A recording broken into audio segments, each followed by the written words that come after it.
अब से कुछ देर पहले अफगानिस्तान के दारुल हुकूमत की फजाएं कुछ धमाकों से लरज उठी।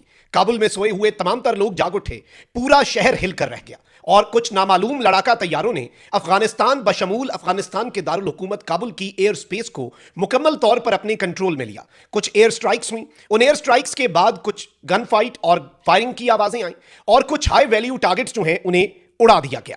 लड़ाका तैयारों ने काबुल पर स्ट्राइक कर दी है। इस हवाले से हमारे सोर्सेज क्या बता रहे हैं, डेवलपिंग स्टोरी है, लेटेस्ट डेवलपमेंट्स हैं जो आपके सामने रखनी है। और अब खुली जंग का आगाज हो चुका है। अफगानिस्तान की सरजमीन जो पाकिस्तान के खिलाफ इस्तेमाल होती थी, और इस सब के अंदर जो सबसे अहम तरीन चीज है वो ये है कि DGISPR की प्रेस कॉन्फ्रेंस, और ये प्रेस कॉन्फ्रेंस आम हालात में GHQ रावलपिंडी में होती है। ISPR का जो डायरेक्टरेट है वहां पर होती है, लेकिन इस मरतबा DGISPR कोर हेडक्वार्टर पेशावर में एक इंतहाई अहम तरीन प्रेस कॉन्फ्रेंस जो है वो करने जा रहे हैं। और इस प्रेस कॉन्फ्रेंस के हवाले से भी कुछ डिटेल्स हैं कि ये किस काइनेटिक ऑपरेशन के हवाले से है। मैं सारी डिटेल्स आपके सामने रखता हूं, लेकिन उससे पहले इस वीडियो को लाइक जरूर कर दें। अगर लाइक नहीं किया, कमेंट सेक्शन में आप सब ने पाकिस्तान जिंदाबाद का नारा जो है वो कमेंट करना है, और चैनल को भी आपने लाजमी सब्सक्राइब करना है। नाज़रीन इकराम, सबसे पहले मैं आपको यह बताऊं कि कुछ फाइटर जेट्स जो हैं उन्होंने परवाज भरी। कहां से भरी, इस हवाले से अफगानिस्तान वालों को तो समझ नहीं लगी। अफगानिस्तान के अंदर बैठे हुई हुकूमत जो कि TTP, BLA और पाकिस्तान मुखालिफ दहशतगर्द गिरोहों की ये हिमायत करते थे, उनकी सरपरस्ती करते थे, और पाकिस्तान ने बार बार उन्हें कहा कि भाई या तो खारजियों को चुन लें या फिर पाकिस्तान को चुन लें। और दो ही ऑप्शन हैं। एक ऑप्शन यह है कि आप साथ मिले हुए हैं, आप इनकी सरपरस्ती करते हैं, सहूलतकारी करते हैं। दूसरा ऑप्शन यह है कि आप नाअहल हैं, आपसे होता ही नहीं, आप कर ही नहीं पाते। दोनों सूरतों में we would have to intervene, हमें इस मामले के अंदर घुसना पड़ेगा। और हम रोजाना की बुनियाद पर जो दहशतगर्दी की कार्रवाइयां हो रही हैं और हमारे जो शहीद हो रहे हैं जवान रोजाना की बुनियाद पर, और आप ये देखें कि जितनी दहशतगर्दी है वो सारी अफगानिस्तान की तरफ से हो रही है। और इस वक्त अफगानिस्तान के वजीर खारजा, जब से काबुल में हुकूमत बनी है, अफगानिस्तान का वजीर खारजा सबसे तवील 6 रोजा दौरे पर भारत पहुंचता है, और भारतीय मीडिया कहता है कि जी अफगानिस्तान हमसे कह रहा है कि हमें तस्लीम कर लो और हम रॉ की प्रेजेंस जो है वो अफगानिस्तान में बढ़ा देंगे, रॉ को वहां पर क्लीन चिट दे देंगे। अब यह बड़ी इंपॉर्टेंट चीज है। इसके साथ ही साथ कुछ ही देर पहले इन स्ट्राइक से मैं आपको इसका पूरा एक प्रीटेक्स्ट बताने की कोशिश करूं ताकि आपको चीजों की समझ आ जाए। पाकिस्तान के डिफेंस मिनिस्टर ने ऑन द रिकॉर्ड स्टेटमेंट दी कि अफगानिस्तान ने पाकिस्तान से 10 अरब रुपए मांगे।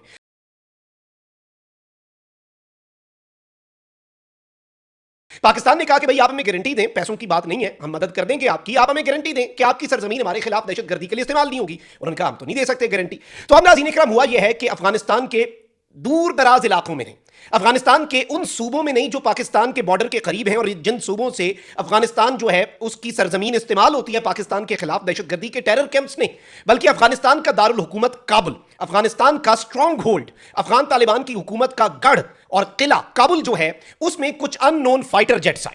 And those unknown fighter jets took control of Afghan air space, यानी उन फाइटर जेट्स ने मुकम्मल तौर पर अफगानिस्तान की एयर स्पेस को अपने कंट्रोल में लिया। उसके अलावा यह बताया गया इनिशियली कि जी multiple high intensity air strikes जो हैं वो अफगानिस्तान के दारुल हुकूमत में रिपोर्ट हुई। फिर नाज़रीन इकराम, जो काबुल के रेजिडेंट्स हैं उन्होंने ये कहा कि भाई कुछ फाइटर जेट्स हमने देखे हैं, और सेवरल लोकेशंस जो हैं उन पर कुछ एयर स्ट्राइक्स हुई, जिनके बाद पूरे के पूरे इलाके के लोग जो हैं वो जाके। अच्छा, फिर इसके अलावा जो अफगानिस्तान के अपने जर्नलिस्ट हैं वो क्या कह रहे हैं, कबीर हकमाल है, वो कहते हैं कि 2 loud explosions were heard in Kabul followed by a series of gun fire, 2 बड़े धमाके उसके बाद गन फायर।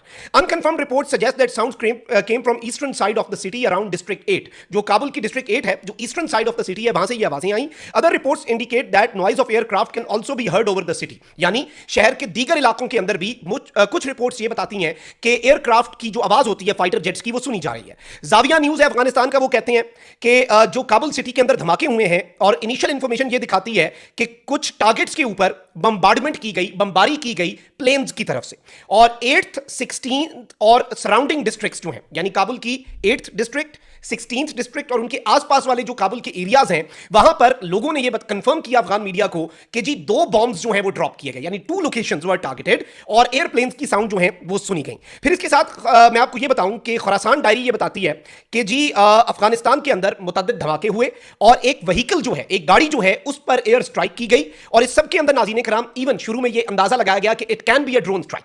अब यह बताया जा रहा है कि एक हाई वैल्यू खारजी TTP का सरबरा, जिसे पाकिस्तान ने इससे पहले भी एलिमिनेट करने की कोशिश की, हाई वैल्यू टारगेट जो है, he has been liquidated in an aerial strike in Kabul. अब ये स्ट्राइक किसने की? अफगानिस्तान की हुकूमत को तो पता लगने से रहा, उनकी पूरी एयर स्पेस को कंट्रोल में लिया गया, पूरे के पूरे मुल्क का सिस्टम जाम हुआ, कुछ लोग गए, 3-4-5 मिनट मैक्सिमम उन्हें लगे, जो मैं आपको कल और परसों एक्सक्लूसिव खबर दे चुका हूं कि भाई तैयारी मुकम्मल है, बस 3-2-1 की देर है। तो अब मेरी खबर ये बता रही है, ये तो मैंने आपको सोर्सेज का बताया। सो माय न्यूज इज कि काबुल में जेट तैयारों ने रॉकेट दागे। शहर के मरकजी इलाके अब्दुल खालिक स्क्वायर पर 2 गाड़ियों को निशाना बनाया गया। गाड़ियों में मौजूद अहम मतलूब अफराद की हलाकत का इम्कान है। अफगान हुक्काम ने वाक़े पर लगातार खामोशी जो है वो अपनाई रखी और अफगानिस्तान के दारुल हुकूमत काबुल के इलाके शहर नौ में शदीद फायरिंग और मुतअद्दिद धमाके जो हैं वो कंफर्म हुए हैं। और इस सब के अंदर मैं आपको ये बता दूं कि तालिबान के जो स्पोक्स पर्सन है ज़बीउल्लाह मुजाहिद, उन्होंने कहा कि जी धमाके तो हुए हैं, ये ऑफिशियल तर्जुमान है अफगानिस्तान की हुकूमत के, और इन्होंने अब ये कह दिया कि जी बिल्कुल धमाके हुए हैं, हम इसकी इन्वेस्टिगेशन कर रहे हैं। That's all which they had to say. इससे ज्यादा उन्होंने भी बात नहीं की। अब जो सबसे इंटरेस्टिंग चीज है नाज़रीन इकराम, जो डीजी आईएसपीआर है नाज़रीन इकराम, वो एक इंतहाई अहम तरीन प्रेस कॉन्फ्रेंस करने जा रहे हैं 2:30 दोपहर, और ये होने जा रही है पेशावर में, कोर हेडक्वार्टर्स पेशावर। आपको पता है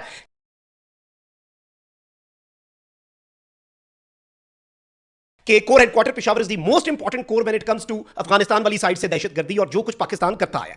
और इस सारी की सारी सूरत हाल में मैं आपको ये बताऊं कि ये जो प्रेस कॉन्फ्रेंस है, इसमें होपफुली जो काइनेटिक कुछ काउंटर टेररिज्म स्ट्राइक्स हैं काबुल में, उनके हवाले से डिटेल्स जो है वो पाकिस्तान की तरफ से दी जाती हैं। और एक बहुत बड़ी और अहम तरीन कामयाबी जो है वो पेशावर से ये जो डीजी आईएसपीआर की प्रेस कॉन्फ्रेंस है उसके अंदर अनाउंस कर दी जाएगी एज पर आवर सोर्सेज। और आई थिंक ये एक बहुत बड़ी डेवलपमेंट है, क्योंकि इससे सबसे अहम तरीन चीज जो समझ आती है वो ये है कि एक बहुत क्लियर कट मैसेज जो है वो दुनिया को, अफगानिस्तान की हुकूमत को और रॉ को दे दिया गया है। और जो हाल ही में दहशतगर्दी के हमले हुए, जिसके बाद हमने कहा कि भाई अब कारपेट बॉम्बिंग का वक्त आ चुका है, और ये एयर स्ट्राइक्स जो है, लेट मी टेल यू, ये अननोन फाइटर जेट्स पता नहीं किस मुल्क के आए और आकर कार्रवाई करके चले गए। मैं तो कुछ नहीं कह सकता, अफगानिस्तान की हुकूमत को कुछ पता है तो वो बता दें। उन्हें तो ये भी नहीं ना पता था कि उनके मुल्क में नूर वली महसूद कहां पर क्या दहशतगर्दी करा था, उन्हें तो कुछ भी नहीं पता। तो अब उन्हें उम्मीद है ये भी नहीं पता लगा होगा कि उनके मुल्क के अंदर हुआ क्या है, उनके मुल्क के अंदर किस लेवल की कार्रवाई जो है वो हो चुकी है। और ये भी अब वो कल 2:30 बजे का इंतजार कर रहे होंगे कि पाकिस्तान कुछ कहे तो हम कुछ कहें। लेकिन सबसे इंपॉर्टेंट चीज ये नाज़रीन इकराम कि जीरो टॉलरेंस की पॉलिसी है। हमारे सबर का पैमाना बहुत पहले से लबरेज हो चुका था। इनफ इज इनफ हम बता चुके थे, और हमने जितना रिस्ट्रेंट का मुजाहिरा किया, इतना रिस्ट्रेंट का मुजाहिरा कोई नहीं करता। मार्क माय वर्ड्स, इतने रिस्ट्रेंट का मुजाहिरा जो है वो और कोई कर ही नहीं सकता। So let me tell you कि ये जो एयर स्ट्राइक्स हैं, इन्होंने इस वक्त टीटीपी को, फितना अल खवारिज को मुकम्मल तौर पर हिलाकर रख दिया है, उनकी बुनियादों को हिलाकर रख दिया है। और हाई वैल्यू टारगेट जो है, who was moving in a land cruiser as per my intelligence sources in Afghanistan, उसे टारगेट किया गया और उसके बाद इंश्योर किया गया। मौके पर भी, ग्राउंड पर भी कुछ लोग मौजूद थे। It was not just air strikes, ground पर भी ऑपरेटिव्स मौजूद थे जिन्होंने इंश्योर किया कि वो इस एयर स्ट्राइक के अंदर मारा गया है, और अगर बच गया है तो उसे फिर ठोका जाए और उसे फिजिकली जो हमारे वहां पर जो भी लोग होंगे, अननोन लोग हैं, वो उसे एलिमिनेट करें। So I think this is something very important, और इससे मुकम्मल तौर पर जो सिनेरियो है वो तब्दील हो जाता है और खुली जंग का आगाज जो है वो हो चुका है। वीडियो को लाजमी लाइक करें, चैनल को सब्सक्राइब करें। अल्लाह निगहबान, पाकिस्तान जिंदाबाद।